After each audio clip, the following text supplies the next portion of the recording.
e eu começo a orar. Se eu começo a orar com um coração duro, essa oração não será ouvida. Mas se eu com um coração duro penso, nossa, eu quero tirar o meu coração duro, já tem um nível de quebrantamento. Já tem um nível de quebrantamento, né? Então esse nível de quebrantamento pode ir evoluindo. Porque a mesma coisa é, quando você decide perdoar alguém, que você tenha consciência que mesmo a pessoa não merecendo, é um mandamento perdoar. E para você conseguir, você precisa buscar a ajuda de Deus. Então, Deus, eu quero perdoar, mas não estou conseguindo. Já tem um quebrantamento que quer perdoar. Entendeu? E tem uma coisa, você falou perdão não merecendo. Todo perdão não é merecido. Se for merecido, não é perdão. É conquista. Então, todo perdão, tanto a homens quanto a Deus, não é merecido. Hã? O perdão faz bem para quem está perdoando? Sim. Fala. Esse versículo aqui, ó, Jeremias 23, 21 e 22. Lê alto. Diz assim: Não enviei esses profetas, mas eles correram. Não lhes falhei, mas eles profetizaram. Mas se tivessem permanecido no meu conselho, teriam anunciado as minhas palavras ao meu povo, e os teriam feito voltar dos seus maus caminhos e das suas más obras. Tem alguma outra tradução que possa dizer se tivessem buscado o meu conselho? Jeremias 23, se tivessem buscado o meu conselho. Versículo 21 e 22. Meu Deus! O pastor, o irmão, a irmã, o reverendo, a reverenda, o bispo, tem 90 mil anos de ministério e ainda nos falsos ensinos. É porque não busca o conselho do Senhor. Não busca o conselho do Senhor. Se buscasse o conselho do Senhor com o coração quebrantado de fato, Deus mostraria ele ou não? A não ser que ele nem deveria ser pastor, né? Não, mas a verdade do Senhor ele mostra para todos. Ele quer mostrar para todos.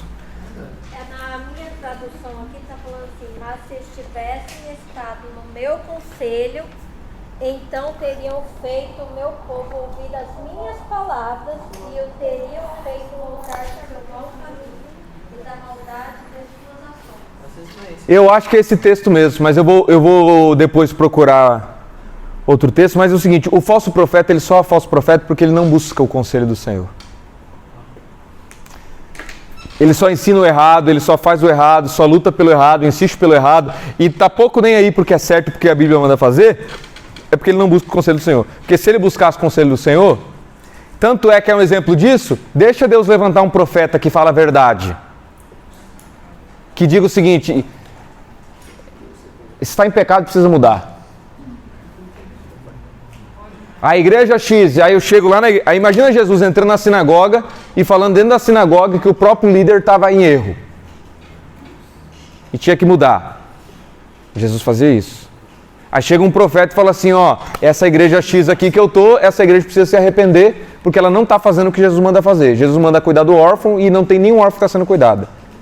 O que vai acontecer na maioria das igrejas? Não vai ser voltado mais a pregar, porque eles não querem o conselho do Senhor. Porque se buscassem o conselho do Senhor de dia e de noite em oração, o Senhor os quebrantaria, se eles abrissem o coração. Fala. Não, eu ia falar assim, por que a gente não faz, né? Acho que hoje em dia, nós cristãos, a gente foi muito ensinado de que a gente tem que ser pacífico, tem que deixar tudo nas mãos do Senhor e a gente não toma mais muita atitude. Não, tem que deixar nas mãos do Senhor mesmo, mas a gente tem que entender que as mãos do Senhor às vezes faz através das nossas mãos. Tem um missionário que eu vi ele orando uma vez, e ele orou assim, Senhor, eu não oro, a gente estava participando de uma igreja, esse pastor morreu, mas a nossa igreja se unia e conseguia dinheiro para comprar crianças que eram vendidas para tráfico sexual. Então a igreja comprava essas crianças e cuidava no orfanato, né? Mas a gente hoje em dia, né? A gente, entre aspas, prefere o telãozão do que nunca comprar uma criança na África, desde que ela seja abusada a vida toda. E vamos comprar um telão de 200 mil. Como eu tenho um aluno de uma igreja lá, que a igreja dele acabou de comprar um telão de quase 300 mil, 200 mil e pouco. Não, mas as crianças da África, deixe que sejam abusadas pelo resto da vida. Aí se chega um profeta lá e diz assim, vocês estão em pecado, meus irmãos, vocês estão idolatrando uma tela. Enquanto tem uma criança sendo abusada, porque vocês preferiram comprar uma tela. Precisa mudar. Sabe o que o pastor vai fazer? Rebelde, radical. Já desliga o microfone. Eu já vi pastores sendo desligados do microfone. Luiz, eu estava em um ministério anterior que aconteceu isso comigo. Eu fui tirar umas dúvidas com o pastor de algo que tinha acontecido. E aí, quando eu falei, né, o que estava acontecendo, eu, por conta da minha atitude, eu e minha família fomos expulsos da igreja. Desigrejada, endemoniada. É desse jeito. O falso profeta age assim. Nessa situação, falam assim pra mim que não, toda igreja é assim, você vai ter que chegar e vai ter que aceitar. O sangue de Jesus tem poder, está repreendido. Tem que aceitar que é assim. A igreja, não. Você sempre vai ser mal. Quem é assim não é igreja. Isso não é igreja. Isso é sinagoga, no máximo. Isso não é a igreja de Jesus. Aí, eu continuo na história. Aí o missionário foi orar. E ele orou assim: Deus, eu não oro para que o Senhor resgate essas crianças e dê alimento e roupa a essas crianças. Eu oro para que o Senhor levante o seu povo, para que o seu povo resgate e alimente essas crianças. Então nós temos que confiar na mão do Senhor, sim, mas a mão do Senhor normalmente faz através da nossa. Imporão as mãos sobre os enfermos e os curarão. É a mão do Senhor fazendo através das nossas. E essas mudanças na história da igreja são feitas pela mão do Senhor através das nossas. Foi através da oração do Lutero, através da oração do John Wesley, através da oração do Jonathan Edwards, através da oração desses homens, da luta deles. Pai, obrigado por esses homens. Aí vamos lá. Por qual razão Deus escolheu assim, Luiz? Aqui chega a parte, eu acho que uma das mais belas dessa aula. Por qual razão Deus escolheu assim? Agir através da oração, do nosso clamor, agir através da medida de cada coisa. Olha o que eu escolhi aqui, que eu escrevi, estamos em qual página? Por qual razão Deus escolheu assim? Página 30. Ora, então qual é o princípio da obra de Deus? A obra de Deus tem em sua base um princípio primário. Ele deseja que o homem ore, deseja que o homem coopere com ele por meio da oração. Se Deus fizer tudo sem envolver a nós, os homens, então não há absolutamente nenhuma necessidade de estarmos aqui na terra, nem precisamos conhecer a vontade dele. Se Deus não quer contar com a gente, não precisa da gente, então a gente nem precisa conhecer a vontade dele, ele vai fazer tudo. Mas toda a vontade de Deus que ele estabeleceu assim, será feita por nós, pois ele pede que nossa vontade seja uma com a sua. Deus instituiu Pascal, vou explicar já, tá? Instituiu a oração a fim de emprestar às suas criaturas a dignidade da causalidade. O que seria isso, meus irmãos? O que ele está dizendo é o seguinte: Deus tem, na aula de Gênesis, nós vimos aqui que Deus prescreveu uma missão para si mesmo. Vocês lembram? Indiquei o livro A Missão de Deus, etc. Qual é a missão que Deus prescreveu para si mesmo? Redimir a criação, reconstruir a criação e a humanidade. Deus tem uma missão. Deus poderia ter feito essa missão sozinho? Sim. Ele não tem poder? Ele não poderia ter feito assim? Poderia. Ele precisava de um Abraão idólatra e mentiroso? Não, não precisava. Ele precisava de um Paulo nervoso, bravo, de um Pedro covarde? Não. Ele precisava da gente? Não precisava. Mas Deus, em sua misericórdia, quis que nós cooperássemos com Ele. Mas como é que a gente vai cooperar com Ele? Com essas mãos todas fracas, pequenas, falhas, pessoas pecadoras. Sabe como que a gente vai cooperar com Deus? Pedindo.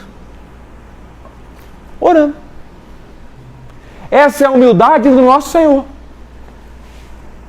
De realizar a sua obra através da oração de pequenos pecadores. Pois ele parece não fazer nada de si mesmo que possa delegar às suas criaturas. Ele nos ordena fazer devagar e desajeitadamente o que ele poderia fazer perfeitamente no piscar de olhos. Ele suporta, nos permite, nos suporta, aguenta a nossa fraqueza. Ele suporta vendo a gente negligenciar o que ele quer que façamos, ou às vezes a gente fracassa, e ele suporta, ele está contando com a gente. Talvez não compreendamos plenamente o problema, por assim dizer, de permitir que vontades livres coexistam com a onipotência. O que ele está dizendo é o seguinte: imagina um Deus onipotente que pode fazer tudo o que ele quiser. Ele precisa da gente para quê?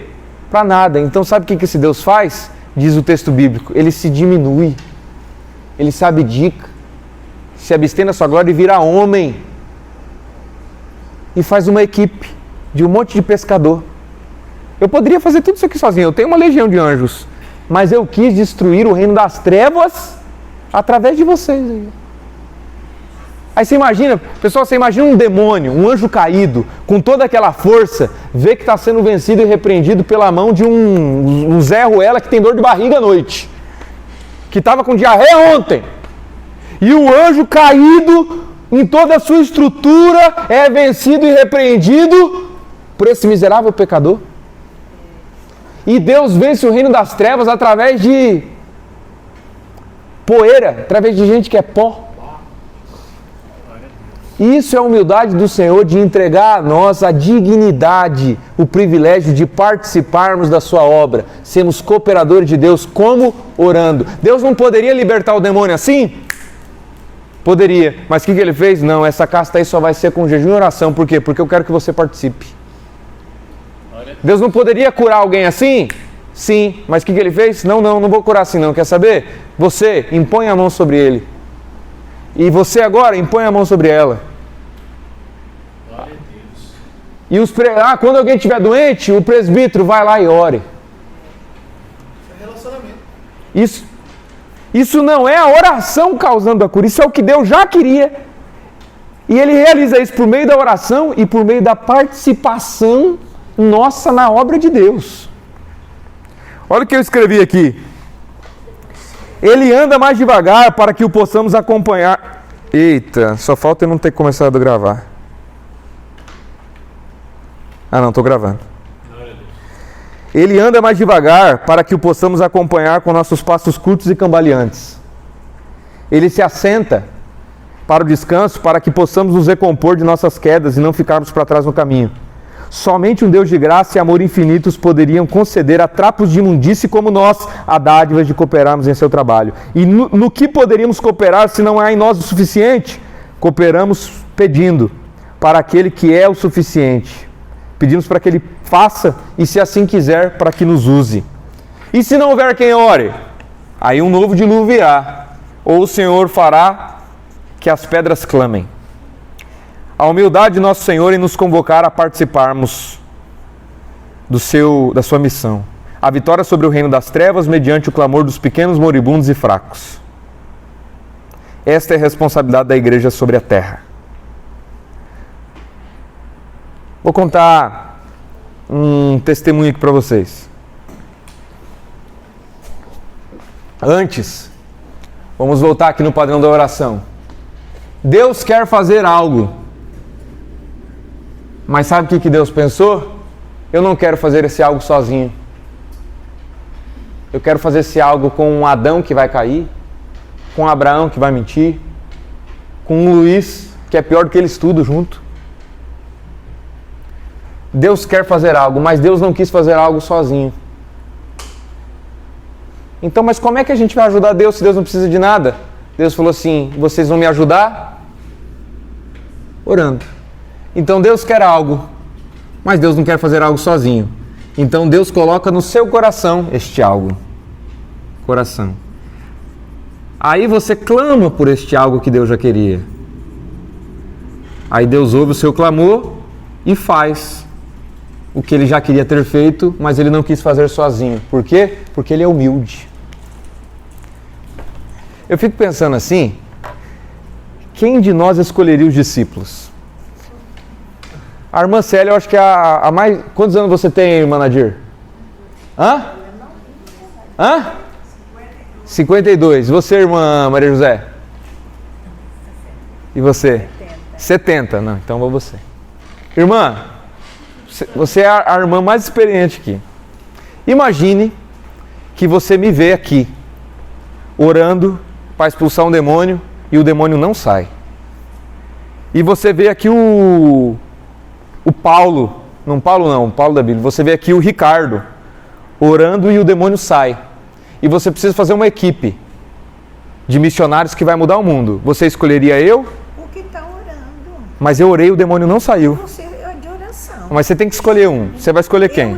Aquele que que é de oração, que eu sei que ele orou, mas o demônio não saiu, mas ele é de oração. Então você é uma exceção, porque se fosse eu, se eu tô vendo um pastor aqui na minha frente expulsar, cai um demoniado, ele vai orar pelo demônio, o demônio não sai, eu já ia falar. Eu sei que você é de oração, né? E eu vou outro. Aí imagina os discípulos que oravam, o demônio não saía. Aí eles viam um outro grupo expulsando o demônio, ficou com raiva, para de expulsar.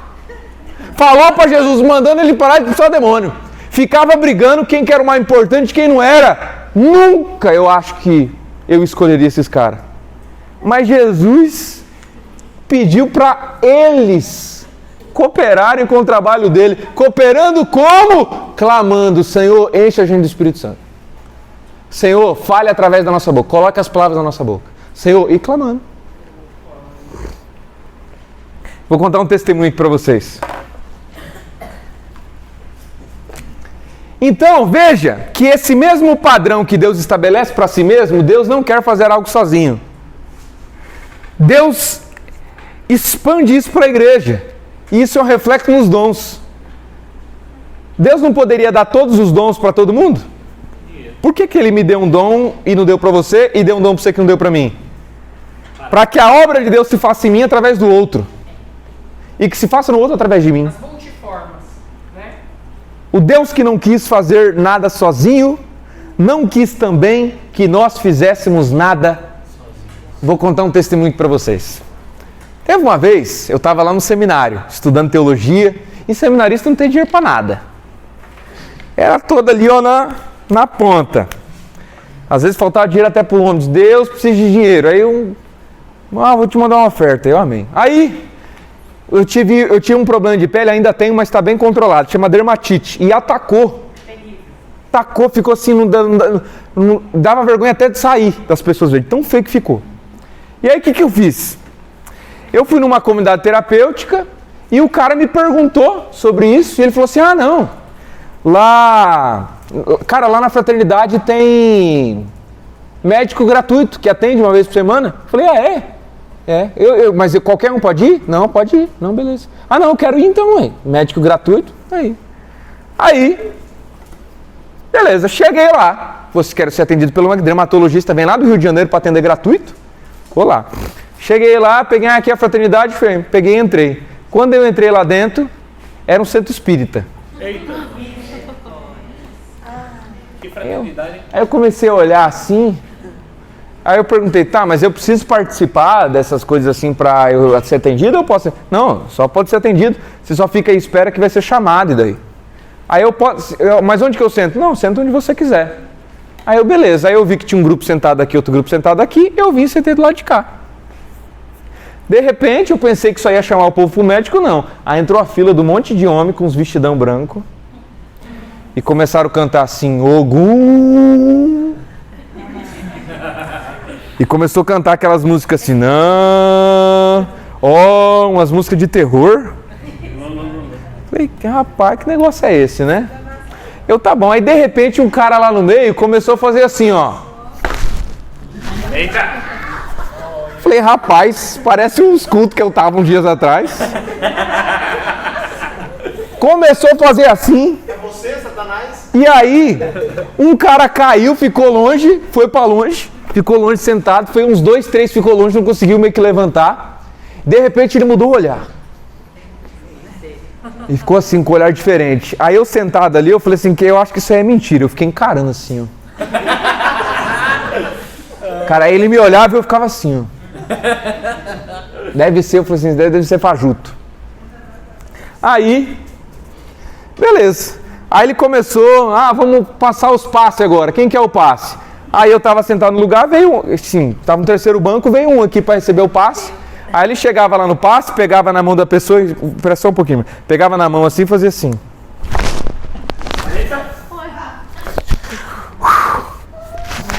E revelava a pessoa. Revelava. E aí, eu comecei a perceber uma coisa. Só tava indo gente fazer o passe do lado que eu tava. Falei, uai, que negócio estranho é esse, né? Quando de repente chegou a mulher e falou assim, hein, pode vir receber o passe sua vez. Eu falei, meu Jesus. Eu sentei no lugar de quem ia receber o passe. Meu Deus do céu. Aí eu pensei o seguinte, cara, eles não me chamaram para vir aqui, fui eu que quis vir. Eu entrei aqui dentro, eu vou ser atendido de médico gratuito por eles. Eles não pediram para eu sentar aqui, eu sentei aqui. Eu não vou falar, eu vou ir lá, quer saber, eu vou lá e expulso esse demônio. Aí eu fui lá na frente e eu fiquei olhando ele assim, ó. E ele com aquela cara olhando pra mim, né? E eu encarando ele, dá a mão, e eu encarando ele assim. Aí ele pegou na minha mão e começou. Aí eu assim, ó. Aí ele olhou, você não tá com medo, né? Eu, não. Aí ele olhou pra mim e disse assim, ó, vou falar uma coisa pra você. Olha só, um enganador. Você fala demais. Você fala demais, tá? Fica mais quietinho. Fecha mais sua boca. Você não precisa provar e falar nada pra ninguém, não. O negócio é de você com lá de cima. Entendeu? Eu falei assim, eita.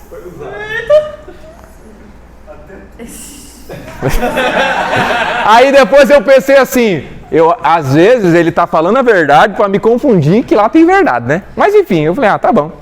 Não é a história que eu quero contar, eu vou chegar. Aí eu fui lá, fui atendido pelo médico, e o médico que me atendeu era o cara que incorporou. Me deu até remédio gratuito, e na hora até que ele pegou na minha mão, o cara que tinha falado pra mim que tava o médico veio atrás, né? E ele disse assim, eu tô aqui, tô sentindo a energia dele. Não, ele tá tranquilo, limpo, não tem nada e não tá com medo não. Falando assim, né? Aí eu fui embora com o remédio. Ele falou assim, você vai tomar esse remédio todo dia de manhã na hora que você for tomar o café. Peguei e tomei. Quando deu no segundo dia, eu estava trabalhando, eu estava no serviço, dirigindo. Quando eu estou dirigindo, de repente, acontece isso aqui comigo. Aí eu olho assim, meu Deus, o que é isso? Eu falei, tá repreendido. Em nome de Jesus. Aí eu comecei a viajar, falei, fiz assim. Quando foi a terceira vez, eu falei, cara, será que eu tô endemoniado? Não, mas não tem como eu estar endemoniado, eu tô coberto pelo sangue de Jesus. Glória a Deus. Aí, eu falei, meu Deus, o que é isso? Era o remédio. Aí, eu fui orar, né? Aí eu senti assim, não, você vai voltar lá na loja do seu patrão e você vai pedir para ele orar por você e pro Vinícius orar por você. Sabe quem era o Vinícius? O Vinícius, inclusive esses dias ele contou o testemunho dele lá na igreja. O Vinícius foi um cara que eu conheci com a mãe dele, desesperada, me pedindo socorro porque ele estava preso no quartel, viciado em drogas. Eu fui visitá-lo na prisão do quartel por 2 vezes e o superior dele, a gente conseguiu que liberasse ele para ir fazer o tratamento na comunidade. O Vinícius, eu discipulei ele na comunidade terapêutica. Quando eu saí, ele já estava pronto. Deixei ele para trabalhar no meu lugar. Ele ficou trabalhando 1 ano lá no meu lugar, de missionário no meu lugar. Hoje o Vinícius está casado com 2 filhos. A esposa fica dona de casa cuidando dos filhos e ele está bem. E esse Vinícius que eu tinha, Deus falou assim, não, você vai lá e vai pedir pro Daniel, que é o seu patrão, e o Vinícius orar por você. Eu falei assim, não, Senhor, mas eu não preciso que outra pessoa, o Senhor pode fazer em mim. Não precisa esse negócio de Aí foi quando eu senti o Senhor falando no meu coração, que o Senhor não precisa, mas o Senhor quer. E por que Ele quis? Para que nós não pensemos que somos autossuficientes.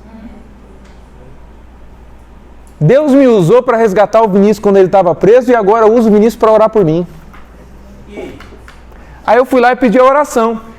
Mas aí depois eu descobri que era efeito colateral do remédio. Aí eu parei de tomar. Aí parou. Era um efeito colateral. Inclusive, eu vou contar um negócio pra vocês aqui engraçado de esse efeito colateral de remédio, que eu vou falar pra vocês. Esse pessoal de comunidade terapêutica, esses dependentes químicos, meus irmãos, eles são complicados. Às vezes dá sono, ele tá com um monte de coisa na cabeça e aí não consegue dormir. E aí começa a virar um tráfico de remédio lá dentro se o cara fica com um monte de remédio, enfim, então tem que conseguir receita médica certinho. E nas comunidades terapêuticas eles não ficam com os remédios. Os remédios são guardadinhos porque senão vira tráfico de remédio lá dentro. Aí um cara falou assim, cara, não tô conseguindo dormir. Aí um outro falou, rapaz, eu tenho um remédio forte aqui, que se eu usar, você paga. Aí eu vou contar, teve um, pra você ter noção, que até hoje ele tem uma cicatriz. Ele tomou um remédio fertão, desceu da beliche, quando ele desceu da beliche, pagou. Teve que ir no hospital. Mas o que eu quero contar pra vocês é mais sério. Véspera de Natal.